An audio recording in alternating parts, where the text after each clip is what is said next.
Hello guys, welcome back to market encyclopedia. आज और मैं एक लर्निंग वीडियो के साथ आया हूँ। मार्केट की जो डार्क रियलिटी, जो डार्क सच्चाई है, आज मैं उसको लेके आया हूँ। आपने थंबनेल में टॉपिक पढ़ ही लिया होगा कि आज मैं अपना P&L दिखाने लाया हूँ कि कैसे एज ए 7 to 8 मंथ्स या 6 मंथ्स मैंने ट्रेड करके अभी भी मैं लॉसेस में बैठा हूँ, ड्रॉट डाउन में हूँ 10 to 15% ऑफ द कैपिटल। अब मैं लॉसेस को कैसे रिकवर करूँगा, क्या प्लान ऑफ एक्शन रहेगा। मार्केट में बहुत हरा हरा दिखता है सबको, सब यूट्यूबर्स दिखाते हैं कि यार प्रॉफिट ही हो रहा है हमको, ये देखो 2 लाख का प्रॉफिट, 4 लाख का प्रॉफिट, 5 लाख का प्रॉफिट। बट गाइज ऐसा नहीं होता। जो रियलिटी में देखते हो और आप मार्केट में जो होता है वो बिल्कुल डिफरेंट है। ठीक है, तो सबसे पहले चलो मैं अपना P&L और मेरी लर्निंग्स क्या क्या है, क्या क्या मैंने मिस्टेक्स की हैं मार्केट के अंदर, वो मैं आपको ब्रॉडर व्यू में बताऊंगा। इक्विटी मार्केट, ठीक है, ये मेरा ही है। ठीक है, ये कोड आप देख लीजिए, हमेशा मैं यही यूज़ करता हूँ वीडियो में। इक्विटी में फ्रॉम 1 अप्रैल टू 12 अगस्त, आज का डेट, ठीक है, 12 अगस्त है, मैंने 1,22,000 प्रॉफिट कमाया है। ठीक, इक्विटी में मैं दो सेगमेंट ट्रेड करता हूँ। एक इक्विटी इंट्राडे, मैं कोशिश करता हूँ कि यार मैं करेंटली मतलब 5 लाख का कैपिटल को यूज़ कर रहा हूँ। ठीक है, 5 लाख के कैपिटल में मैं कोशिश करता हूँ कि 2-3 हज़ार रुपये रोज़ का खर्चा जो है ना वो इक्विटी से निकालूँ। मैं फुल टाइम ट्रेडर हूँ। ठीक है, इक्विटी में यही कोशिश करता हूँ कि जैसे तैसे करके मैं 2-3 हज़ार रुपये का प्रॉफिट निकालूँ इंट्राडे ट्रेड करके इक्विटी। उसकी स्ट्रैटेजी क्या है वो मैं आपके साथ शेयर करूँगा कि कैसे मैं इंट्राडे इक्विटी ट्रेड करता हूँ। ठीक है, तो पहले समझते हैं सबसे ब्रॉडर लॉसेस को और ब्रॉडर प्रॉफिट्स को। इक्विटी सेगमेंट में 1,22,000 का प्रॉफिट है, और वहीं पे F&O सेगमेंट में मेरे एसएल बहुत सारे हिट्स हुए हैं जिसकी वजह से मेरे को ड्रॉट डाउन हुआ है। और मैं आपको एक बहुत अच्छी बात बताना चाहता हूँ कि मैंने जो ट्रेंड पिक किया था स्टॉक्स वही ट्रेंड में चले हैं, बट अल्टीमेटली मेरा entry pattern small time frame में था। और मतलब मेरे को ट्रेंड में प्राइमरी, सेकेंडरी और टर्शरी ट्रेंड में कन्फ्यूजन होने के कारण टेक्निकल एनालिसिस के एक पॉइंट ऑफ व्यू में मेरे को लॉसेस हो गए। ठीक है, क्योंकि मेरा ऐसे लिक्विडेट हुआ और मार्केट मेरे डायरेक्शन पे चला। ठीक है, तो मेरे साथ ऐसे ही हुआ। मिड कैप निफ्टी का मैंने आपको दिया है पहले वीडियो की 50,000 का लॉस। ठीक है, यहाँ पे समथिंग मेरे को 73,000 और मिड कैप निफ्टी के हेज में कुछ यहाँ पे मुझे प्रॉफिट था। ठीक है, तो अप्रॉक्सीमेटली 50,000 का सबसे बड़ा जो लॉस हुआ मेरे को मिड कैप निफ्टी में हुआ, मेरी गलती से हुआ। मैंने कैपिटल साइकिल, मैंने सोचा था कि पहले मैं 5 लाख में 5-6% निकालूंगा, 30-40 हज़ार, फिर उसका रिस्क लेके 2 लाख तक पहुंचने की कोशिश करूंगा। लेकिन लालच और ग्रीड के चक्कर में बड़ा ट्रेड ले लिया 5 लाख इनिशियल कैपिटल में, और वहीं से 10% का कैपिटल ड्रॉट डाउन खा लिया। ठीक है, 50,000 5 लाख में से वहाँ 4.5 लाख पे आके बैठा मैं। ठीक है, उसके बाद मेरे स्विंग ट्रेड्स, ठीक है, मैं आपको F&O में बता दूं, दो सेगमेंट में मैं ट्रेड करता हूँ। फर्स्ट इज़ अपना F&O swing, second is option selling और ऑप्शन बाइंग, तीनों करता हूँ मैं। ठीक है, हर सेगमेंट में मैं डाइवर्सिफाइड हूँ, बट कुछ भी F&O में ट्रेड मेरे साइड नहीं चली। स्विंग ट्रेड्स में भी लगभग मैं नहीं लूँ। ठीक है, बट मैं आपको बताना चाहूँगा कि जो जो मिस्टेक्स मैंने करी हैं मैं आपको आगे ही बताऊँगा। ट्रेडिंग में पैसा बनता है कि नहीं बनता, ये कैसे किस नेचर का बिज़नेस है, वो मेरे को 4 साल में कर करके समझ में आया है। तो मैं आपको वही आइडिया देने आया हूँ, मैं सच्चाई बताने आया हूँ। ठीक है, मैं यहाँ पे झूठे वादे नहीं करने वाला कि मेरा कोर्स ले लो या ये कर लो। ठीक है, मार्केट की जो रियलिटी है, रियलिटी को फेस करना पड़ेगा आपको ये वीडियो देख के कि हाँ, मैं मार्केट में आऊँगा तो मेरे साथ भी ये प्रॉब्लम्स आने वाली हैं। As a small retail trader जो 5 लाख 10 लाख से करोड़ों बनाने के सोच रहे हैं। ठीक है, मैं भी वही रोड मैप पे हूँ। ठीक है, अभी तक तो मैंने 1 लाख से 10 लाख तक मार्केट में कैपिटल बिल्डअप किया है, बट यहाँ से आगे जाने में क्या क्या चीज़ें, मतलब वहाँ से यहाँ तक आने में क्या क्या जर्नी रही, वो भी मैं शेयर करूँगा पुराने P&L के साथ में। और अभी मेरा क्या जर्नी चल रहा है वो भी मैं आपको शेयर करते रहूँगा।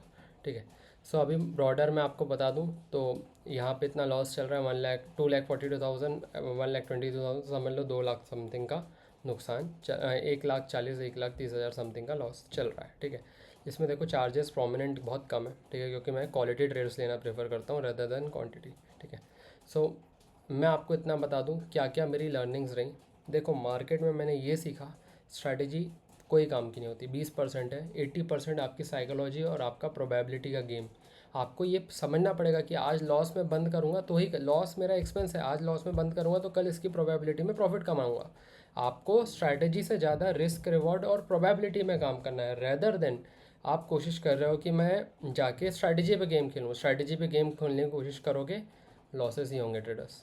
सो rather than focusing on strategy, try to focus on probability and risk management. आज मैं जो ट्रेड बना रहा हूँ, फॉर एग्जांपल मैंने 5 मिनट के टाइम फ्रेम में पैटर्न ब्रेकआउट पर ट्रेड बनाया।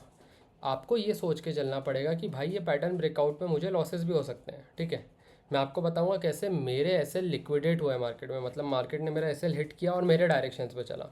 तो ऐसा अक्सर होता है, ठीक है। आप ट्रेंड ऑब्जर्व करोगे, ट्रेंड में मार्केट का नेचर है, अगर आपका एंट्री पैटर्न सही नहीं होगा या आपका री एंट्री सही नहीं होगा, मतलब आपका मार्केट ने एसएल हिट किया और आपका डायरेक्शन में चला, तो आप अगली बार ट्रेड क्यों नहीं कर पाते? क्योंकि इसी में आप पूरी क्वांटिटी और पूरा रिस्क लेके बैठ जाते हो। एक ट्रेड नहीं, आपको एक ट्रेड में भी उसके अंदर भी सब ट्रेड सोचने पड़ेंगे कि यार हाँ, री एंट्री की जगह बना के रखनी है, मार्केट में मेरे को री एंट्री भी लेनी है ताकि मैं इस लॉसेस को कवर कर सकूं। तो आपको प्रोबेबिलिटी में सोचना पड़ेगा। स्ट्रैटेजी तो ठीक है, स्ट्रैटेजी के साथ साथ आपको 80% साइकोलॉजी और probability, risk management, money management में काम करना पड़ेगा। वो मेरे को समझ में आया कि स्ट्रैटेजी पूरी नहीं होती मार्केट में, ठीक है। उसके बाद सेकंड, अगर मार्केट में ऐसे लिक्विडेट हो रहे हैं तो उसी सिचुएशन में लॉस होता है। देखो लॉस कब होगा? जब स्टॉप लॉसेस हिट होंगे, और कंटिन्यूस स्टॉप लॉसेस हिट होने के बाद अपन और एग्रेसिव ट्रेड करते हैं। वैसा नहीं करना। मैंने ये सीखा, आप 5 लाख से चालू कर रहे हो, ठीक है। आप नहीं डिसाइड करोगे आपका सेटअप क्या होगा, आपका कैपिटल और आपका रिस्क डिसाइड करेगा कि आपका सेटअप क्या होगा। मैंने 5 लाख से चालू किया था। मैंने गलती ये करी कि मैंने एक दो ट्रेड में ही 20-20 हज़ार के रिस्क लेना चालू किया। वैसा नहीं करना है। शुरुआत में 3-4 हज़ार रुपये के रिस्क लेके छोटे छोटे इंट्राडे खेल के आपको 30-40-50 हज़ार तक 10% ऑफ द कैपिटल बनाना है। जब आप 10% ऑफ द कैपिटल बना लोगे उसके बाद बड़ी रिस्क लेना चालू करना है। इनिशियल कैपिटल में बड़ी रिस्क नहीं ली जाती, भले आपको अपॉर्चुनिटी देखे, आपको अपॉर्चुनिटी छोड़नी है। इसलिए शुरुआत का सेटअप आपका ऐसा होना चाहिए जहाँ पे आप 10% ऑफ द कैपिटल बनाओ, ठीक है। उसके बाद मैंने कैपिटल साइकिल का रूल सीखा कि भाई ऐसा भी करना होता है। फिर मैंने आपको 2 चीज़ समझा दी। स्ट्रैटेजी काम की नहीं है, कैपिटल साइकिल को ध्यान में रखना पड़ेगा। थर्ड, आपका रिस्क, आपका मैनेजमेंट डिफाइन करेगा आपका सेटअप। आपका सेटअप आपके रिस्क डिफाइन नहीं करता। ये बहुत गहरी बात बोल रहा हूँ, ठीक है। अपने एक्सपीरियंस के साथ बता रहा हूँ। 90% लोग आपको गलत पिक्चर दिखा रहे हैं, मैं रियलिटी पिक्चर दिखाने आया हूँ, ठीक है। और फ्री ऑफ कॉस्ट है, ठीक है। मेरा अकाउंट सामने ही है। उसके बाद थर्ड चीज़ मैंने ये सीखी कि भाई ऐसे लिक्विडेट होते हैं मार्केट में, री एंट्री भी आपको ध्यान पे रखनी पड़ेगी और आपको रिस्क मैनेजमेंट ऐसे करना पड़ेगा। देखो क्या होता है, कभी कभी सिंपल सा मैं चार्ट पे आपको लेके चलता हूँ। मैंने यहाँ शॉर्ट करने का सोचा था, ठीक है। कभी कभी मार्केट डायरेक्टली ऐसा नहीं आता, मार्केट ऐसे जाके फिर ऐसा आ जाता है। तो इस कंडीशन में आपने यहाँ का ऐसे लगाया, ऐसे लिक्विडेट करके मार्केट नीचे आ जाएगा। तो मोस्ट ऑफ द केसेस में मेरे साथ ऐसे ही हुआ है। जैसे मैं आपको सिंपल लेके चलूँ, मेरे बायोकॉन के ट्रेड में मैंने यहाँ लॉस बुक किया है, ठीक है। तो मैं आपको दिखाता हूँ कि मार्केट ने बेसिकली कैसे मेरा बायोकॉन के ट्रेड पे ऐसे लिक्विडेट किया, ठीक है। तो एक मिनट में बायोकॉन का चार्ट खोल लेता हूँ। देखो बायोकॉन बायोकॉन बायोकॉन सो बायोकॉन में बायोकॉन में मेरा ये ट्रेड है, ठीक है। मैंने यहाँ पे कहाँ पे एग्जीक्यूशन किया था, क्या है मेरा एनालिसिस था, ठीक है। सो नियर बाय ये लेवल्स पे बायोकॉन चैनल बना रहा था उस समय, ठीक है। मैं आपको एक सिंपल सा एग्जांपल देना आया हूँ, ठीक है। ये रहा मेरा बायोकॉन का ट्रेड जिसमें मैंने लॉसेस बुक किए हैं, ठीक है, 19,000 का। तो मैं आपको बताता हूँ, मैंने बायोकॉन को यहाँ पे शॉर्ट किया था, यहाँ का एसएल रख के, ठीक है। यहाँ पे मेरे को लग रहा था रेजिस्टेंस लेके बायोकॉन नीचे आ जाएगा, लेकिन बायोकॉन ने मेरा एसएल लिक्विडेट किया, उसके बाद मेरे टारगेट्स लेवल तक आया। तो ऐसा मार्केट में जनरली होता है। तो ऐसे लिक्विडेशन पे आपको री एंट्री की, अब मैं यहाँ पे अगर एक मैंने कितने लॉट लिए, 5,000 क्वांटिटी, यहीं पे मैं 2,500 क्वांटिटी में ट्रेड करता, एक ट्रेड में मेरे को लॉस होता, सेकंड ट्रेड में मैं प्रोबेबिलिटी से कमा लेता। लेकिन मेरा रिस्क मैनेजमेंट, मनी मैनेजमेंट मेरी स्ट्रैटेजी के हिसाब से सही नहीं था। मैंने आपको क्या बताया कि आपका सेटअप डिफाइन करेगा, आपके रिस्क डिफाइन करेगा आपका सेटअप। तो ये जो सेटअप मैंने चुना था ट्रेड करने का, ये मेरे कैपिटल को नहीं सूट करता था। तो मुझे ये समझ में आया यहाँ पे, ठीक है। सो आपको ये सारी चीज़ें अकाउंटेबिलिटी में रखनी पड़ेगी ट्रेडिंग में। और फोर्थ फिफ्थ चीज़ मैं आपको ये बताना चाहता हूँ कि वॉलेटाइल नेचर ऑफ अर्निंग है। यहाँ पे आप फुल टाइम प्रोफेशन नहीं बना सकते। मेरे दूसरे काम भी चलते हैं, वहाँ से मैं अर्निंग्स कमाता हूँ। लेकिन ये आपको मैं बताना चाहूँ कि यहाँ पे आप अगर सोच रहे हो कि 100% घर चला लूँगा इस चीज़ से, वो पॉसिबल नहीं है। अगर ऐसा करोगे तो एग्रेसिवली ट्रेड करोगे कि कमाना है, ये मंथ भी कमाना है। यहाँ पे ऐसा होता है 3-4 महीने आपको लॉसेस में बैठना पड़ता है, 5-5 महीने लॉसेस में बैठना पड़ता है, ड्रॉट डाउन होते हैं अकाउंट्स में, रिकवर नहीं होता। तो उस केस में घर नहीं चलाओगे। इसलिए फर्स्ट सोर्स ऑफ अर्निंग लाओ कि भाई मतलब मेरा 1 लाख का इनकम सोर्स है, मैं 20,000 रुपीज़ काउंटर कर सकता हूँ कि मैं ट्रेड में डुबाऊँ, ठीक है। 80,000 फिर भी मैं सरप्लस में रहूँगा जिससे मेरे खर्चे चलेंगे। तो ये सोच के आपको ट्रेडिंग करनी पड़ेगी। अगर आप सोच रहे हो कि नहीं यार पूरा पैसा यहीं से बनाना है, तो आप ट्रेडर नहीं बन पाओगे। मैं लिटरली बता रहा हूँ, मेरी साइकोलॉजी कई बार इम्पैक्ट हुई, अच्छी मेरी अदर सोर्स ऑफ इनकम है। तो आप अगर अप्रॉक्सीमेटली सोचोगे कि मैंने 1,40,000 डुबाया है, मैंने 7 महीने लिए हैं, अप्रैल से लेकर अगस्त तक मेरा समझो 20,000 रुपये पर मंथ का लॉस है। ठीक है, मैं 1,00,000 रुपये कमाता हूँ, मैंने 20,000 रुपये यहाँ पे इस सोर्स से दे दिए, तो 80,000 अदर सोर्स से आके मैंने उससे अपना चीज़ों को चलाया है।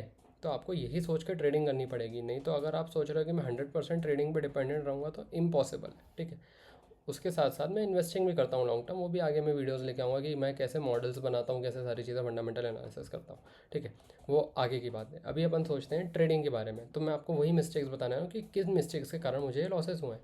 थर्ड, देखोगे तो अकाउंट में मेरे बड़े प्रॉफिट्स नहीं हैं। एक्सिस बैंक में मेरे से एक गलती हो गई थी कि मैंने इंट्राडे लॉसेस के चक्कर में, बड़े लॉसेस के चक्कर में, जो मेरा मिड कैप है उसको कट करने के लिए मैंने स्विंग ट्रेड पे इम्पैक्ट लेके आके एक्सिस बैंक को कट कर दिया।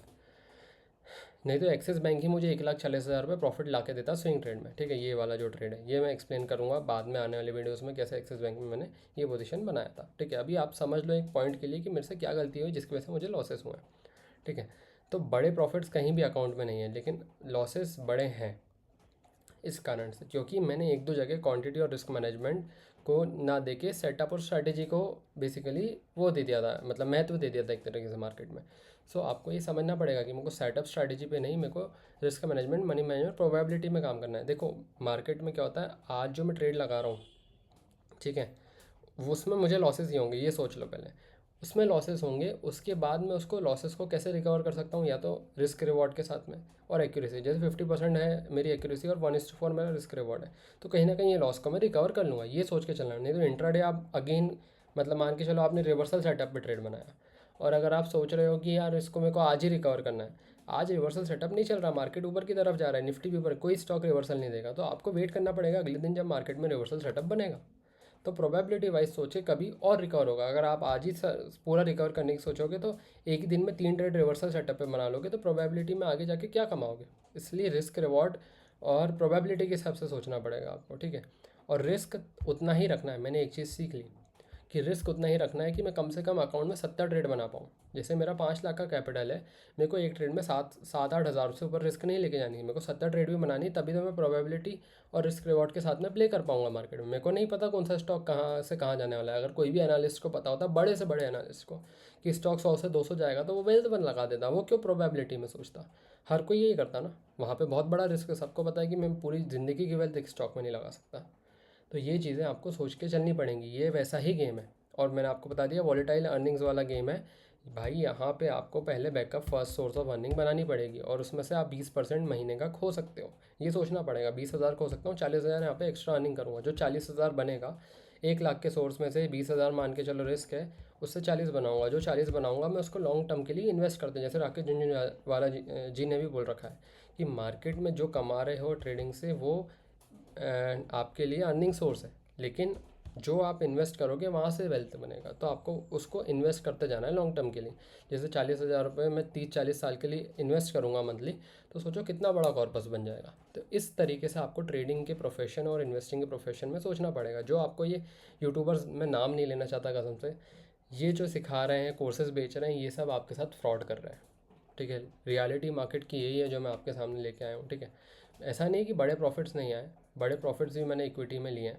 ठीक है, जैसे ये रहा जी एम वेवरीज का ट्रेड, 1 मिनट यहाँ पे। ठीक है, अभी मैं इंट्राडे का फ्रेमवर्क बना रहा हूँ। ठीक है, और जिनको मेरे साथ कम्युनिटी में जुड़ना है, साथ में एनालिसिस करना है, साथ में रिस्क मैनेजमेंट, सारी चीज़ें अपन को डिसाइड करना है। टेलीग्राम कम्युनिटी का लिंक डिस्क्रिप्शन में जाके देखो। ठीक है, उसमें मेरे को मैसेज करो टेलीग्राम पे, मैं ऐड करूँगा कम्युनिटी में।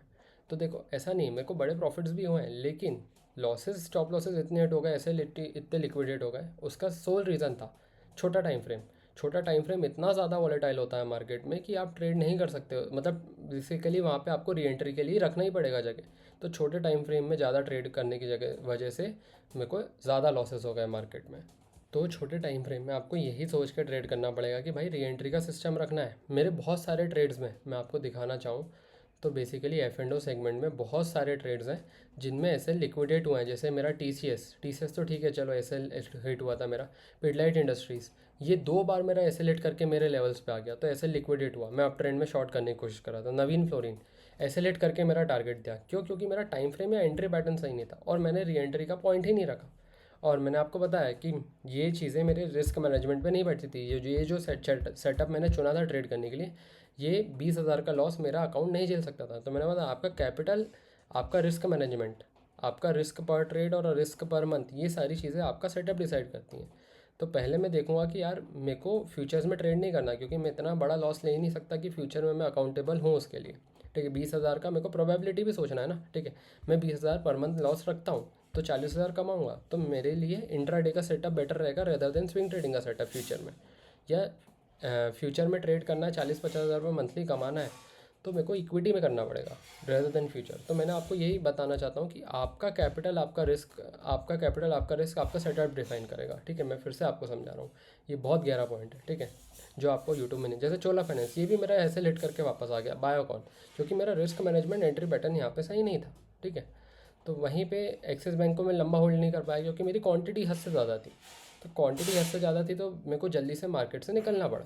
ठीक है, बाकी बैंक निफ्टी के भी ट्रेड्स हैं। ठीक है, तो मैं यही बताने आया था आपको कि यही रियलिटी है इस मार्केट की, ये 4-5 पॉइंट जो मैंने आपको वीडियो में समझाया। ठीक है, और यही गलती मुझसे यहाँ पे हुई थी, मैंने सेटअप अपने रिस्क के अकॉर्डिंग नहीं रखा था।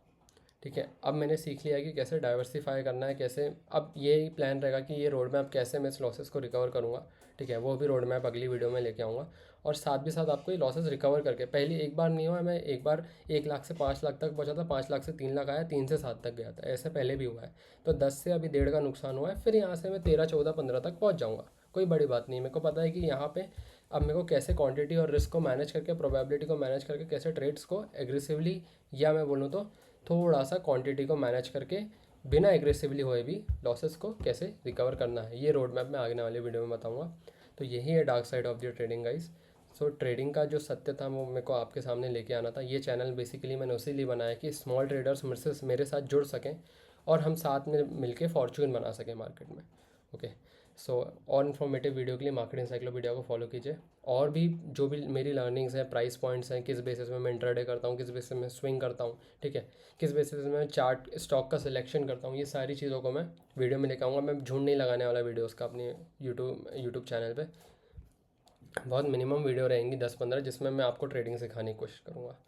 ठीक है, okay guys, thank you for more informative video, follow market encyclopedia.